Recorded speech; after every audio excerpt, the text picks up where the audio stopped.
ಸದಾ ಯೌವನವಾಗಿರಲು ಕೆಲವೊಂದು ಸಲಹೆಗಳು. 1.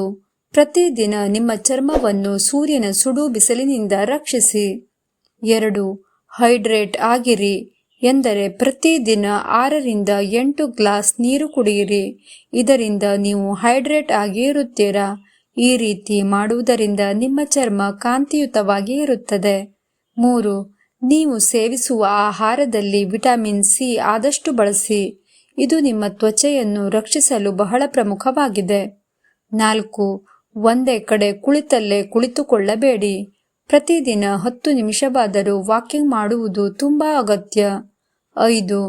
ಆರೋಗ್ಯಕರ ಸಮತೋಲನ ಆಹಾರವನ್ನು ಸೇವಿಸಿ. ಆಹಾರದಲ್ಲಿ ಹಸಿ ತರಕಾರಿ ಇರಬೇಕು ಮತ್ತು ಪ್ರೋಟೀನ್ ಭರಿತ ಆಹಾರವನ್ನು ಹೆಚ್ಚು ಸೇವಿಸುವುದು ಒಳ್ಳೆಯದು. 6. ಪ್ರತಿದಿನ ಮೇಕಪ್ ಅನ್ನು ಮಾಡಬೇಡಿ, ಅಗತ್ಯ ಇದ್ದರಷ್ಟೇ ಮಾಡಿ. ಇದರಿಂದ ನಿಮ್ಮ ತ್ವಚೆ ನ್ಯಾಚುರಲ್ ಗ್ಲೋ ಕಡಿಮೆ ಆಗುತ್ತದೆ. 7. ಮನೆಯಲ್ಲಿ ಯಾವುದಾದರೂ ಒಂದು ಫೇಸ್ ಪ್ಯಾಕ್ ಅನ್ನು ದಿನವೂ ಮಾಡಿಕೊಳ್ಳಿ. ಮನೆಯಲ್ಲಿರುವ ಅಕ್ಕಿ ಹಿಟ್ಟನ್ನೇ ಆಗಲಿ ಕಡಲೆ ಹಿಟ್ಟನ್ನಾಗಲಿ ಫೇಸ್ ಪ್ಯಾಕ್ ಆಗಿ ಮಾಡಿ. ಇದರಿಂದ ಚರ್ಮ ಕ್ಲೀನ್ ಆಗುವುದಲ್ಲದೆ ಚರ್ಮದ ಹೊಳಪು ಹೆಚ್ಚುತ್ತದೆ. 8. ಸಾಧ್ಯವಾದರೆ ಎಣ್ಣೆಯನ್ನು ಹಚ್ಚಿ ಮಾಲಿಶ್ ಮಾಡಿ ನಂತರ ಸ್ನಾನ ಮಾಡಿ ಅಥವಾ ದಿನಕ್ಕೆ 2 ಬಾರಿ ಸ್ನಾನ ಮಾಡಿ. 9. ನಿದ್ರೆಗೆ ಪ್ರಮುಖ ಆದ್ಯತೆ ನೀಡಿ. ನಿಮ್ಮ ಸೌಂದರ್ಯವನ್ನು ಕಾಪಾಡಲು ಪ್ರಮುಖ ಅಂಶವೆಂದರೆ ಸರಿಯಾದ ನಿದ್ರೆ. ದಿನಕ್ಕೆ 8 ಗಂಟೆಯ ನಿದ್ರೆ ಅವಶ್ಯಕ. 10. ಪ್ರತಿದಿನ ಮುಖಕ್ಕೆ ಅಲೋವೆರಾ ಹಚ್ಚಿ. ನೀವು ರೋಸ್ ವಾಟರ್ ಕೂಡ ಹಚ್ಚಬಹುದು. ಇದರಿಂದ ತ್ವಚೆ ಮೃದುವಾಗುತ್ತದೆ ಮತ್ತು ಗ್ಲೋ ಬರುತ್ತದೆ. 11.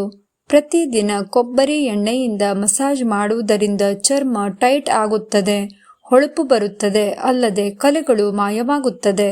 12. ಸದಾ ಖುಷಿಯಾಗಿರಿ. ಒತ್ತಡವನ್ನು ಕಡಿಮೆ ಮಾಡಲು ಯಾವುದಾದರೂ ಕಾಮಿಡಿ ವಿಡಿಯೋ ನೋಡಿ ಅಥವಾ ಧ್ಯಾನವನ್ನು ಮಾಡಿ. 13. ಸೌಂದರ್ಯದ ಗುಟ್ಟು ಏನೆಂದರೆ ಮೇಕಪ್ ಮತ್ತೊಂದು ಯಾವುದೇ ಇರಲಿ, ನಗು ಮುಖವೇ ಒಂದು ಅದ್ಭುತವಾದ ಸೌಂದರ್ಯ ಎನ್ನುವುದನ್ನು ಮರೆಯಬೇಡಿ. ಫ್ರೆಂಡ್ಸ್, ಈ ಮಾಹಿತಿ ಹೇಗನಿಸ್ತು ನಿಮಗೆ? ಇಷ್ಟವಾದರೆ ಲೈಕ್ ಮಾಡಿ, ಕಾಮೆಂಟ್ ಮಾಡಿ, ನಿಮ್ಮವರಿಗೂ ಸಹ ಶೇರ್ ಮಾಡಿ. ಇನ್ನು ಹೆಚ್ಚಿನ ಮಾಹಿತಿಗೆ ಚಾನಲ್ ಅನ್ನು ಸಬ್ಸ್ಕ್ರೈಬ್ ಮಾಡಿ. ಇಷ್ಟೊತ್ತು ಈ ವಿಡಿಯೋವನ್ನು ನೋಡಿದ್ದಕ್ಕಾಗಿ ತುಂಬಾ ಧನ್ಯವಾದಗಳು.